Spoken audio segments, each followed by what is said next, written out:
of the Mandolin Dead Man's Tuning books, and I'm also the author, or editor rather, of the Minnix Music Workshop Guitar book, which covers all sorts of neat things that you can use as a music teacher or as a student to help you with your guitar. It kind of keeps track of all the stuff that you're learning.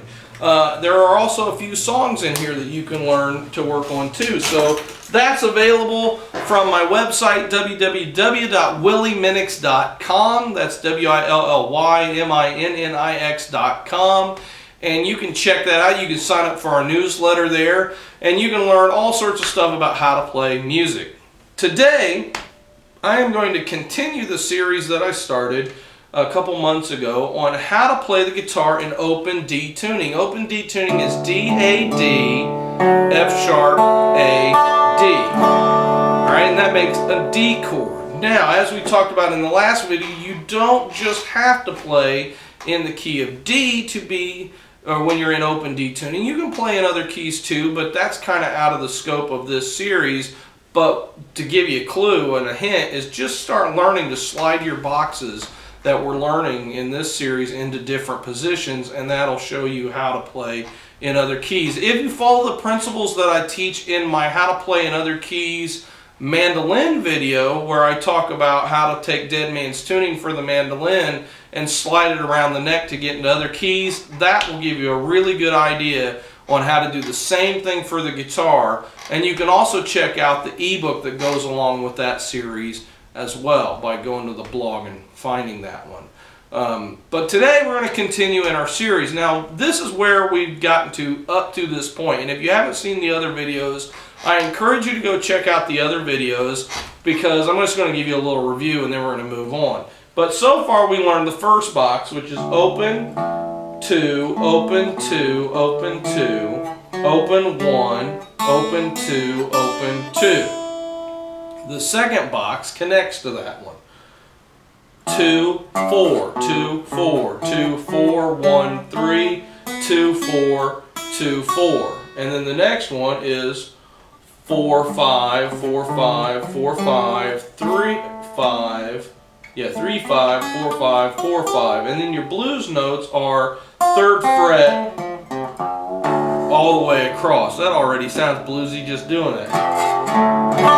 Right? So that's where we're at so far. Now, if you want to, you can make a scale, an exercise to practice all this. So it's like open, 2, 4, 5, open, 2, 4, 5, open, 2, 4, 5, open, 1, 3, 5, open, 2, 4, 5, open, 2, 4, 5. So that's an exercise to kind of get you to where you're playing those boxes very quickly to where you can start making your own melodies out of them. Now once we're at the 5th fret, it's a really simple thing, because all we have to do is add the notes of the 7th fret. So open 5, 7, 5, 7, 5, 7, 5, 7, 5, 7, 5, 7, 5, 7. And that pretty much is all you need to know for this connection right here. One of the things that you're going to notice though as we move into the next box, so I want you to go ahead and get ready for it now, is you also, when you're on the F sharp string, you can use the next string up, which is, or the next fret up, which is going to be on 8. So you can go open 5, or I don't know why I keep saying open, I'm sorry.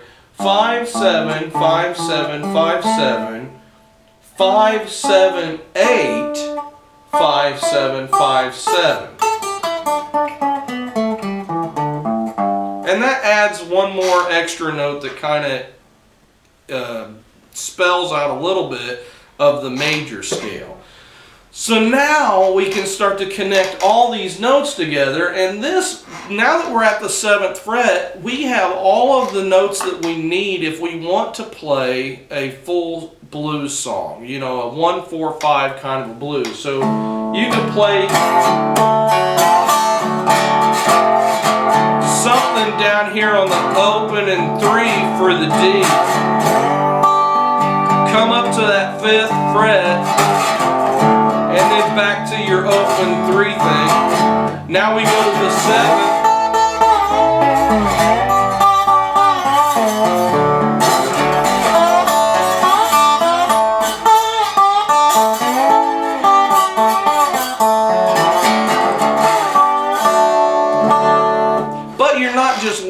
limited to playing those licks only when you get to the 7th fret when you're on, the A chord. You can also use these licks over top of a D chord. So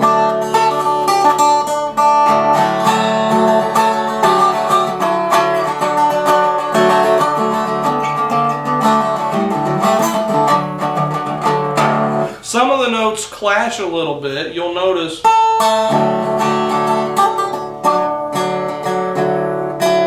that note wants to lead somewhere else. It doesn't want to stay there. And we're going to learn in the next one that it will lead you up to the next box.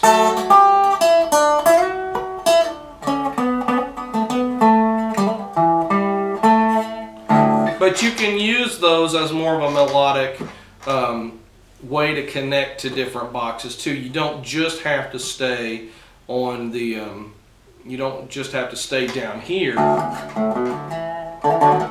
when you're on the D chord. You can move it up, and you can be prepared as you're playing a melody up here in the 5 and the 7 to go to the G chord right there using 4 and 5, and to go to the 7th or to the 7th fret or the A chord using the 5 and the 7, or even progressing beyond that into the next box that you're going to learn next time.